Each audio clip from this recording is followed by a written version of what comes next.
Several greetings and hello, it's Tabletop Lenny again, and I'd like to talk about brushes that I use for terrain building. I'd like to start with the biggest brush, that is my repertoire of brushes, and it's the brush which got long bristles that are really flexible and soft. I use it to make to cover big areas with black paint, as you can see, but this brush I especially use for cleaning work, to put up to clean models from dust, even to clean my computer and machines from dust. So you will always need a big brush to clean your models and something like this, or to cover it to cover big areas with paint. The next brush is a little bit different. It's a little bit smaller, but it's got a round shape, and it got shorter bristles, and the bristles, because they are shorter and a little bit thicker, are not as flexible. In general, I would say better spend a little bit more money on brushes than less money, because if you buy really the cheapest quality of brushes, you will really soon end up with having bristles on your work, and that do not make the work faster and cheaper. It makes work longer and more expensive because you spend more time on it. So it's always good to spend a little bit more money into brushes. Not you don't have to buy the best and the highest quality. That is perhaps for artists that paint pictures for $10,000s I want. But do not buy the cheapest quality. It really is the price worth. And yeah, this is a brush which I also use to put on paint on bigger areas, which I use for dry brushing, and even I thin down acrylic paints with water and use it for washing method. This is my universal brush, if you want so. So you can do a lot of different jobs with it, and it's also for some work very interesting that you get a round shape, so you get into cracks better, and you can also make a really interesting effect when you work when you are covering foam with filler. You can stipple this brush in, and then you get small craters, and these small craters will give the foam piece a look of sandstone, which I think is a really nice technique. And for this you need it's nice to have a round shape, but you will need thick and relatively unflexible bristles. The next brush is this one, which is a really old brush. Once again, this is not artist quality, it's called junior artist or whatever, but it is really resistant. I let it stand for 2 weeks in a cup of water. It gets bigger and it gets smaller, but it do not get destructed or destroyed.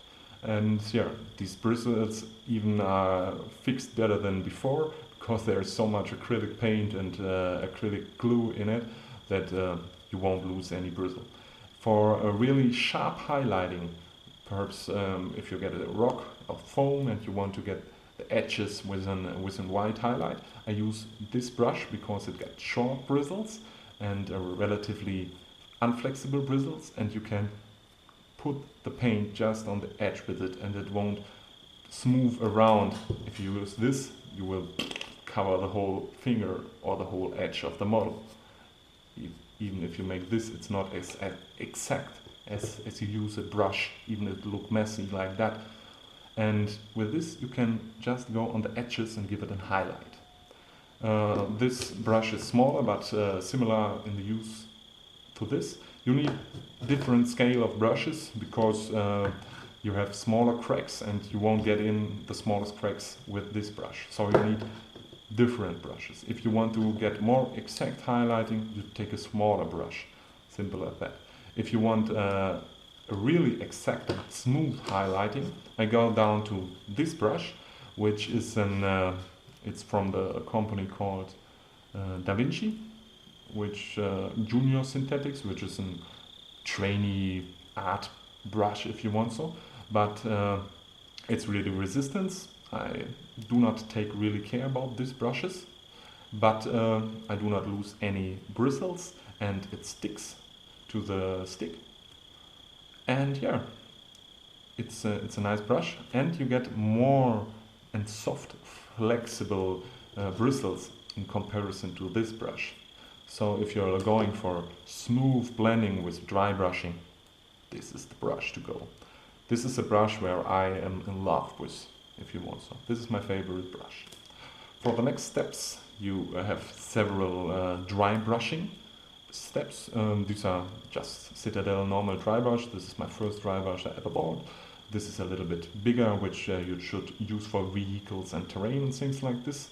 But yeah, if you go for pick out details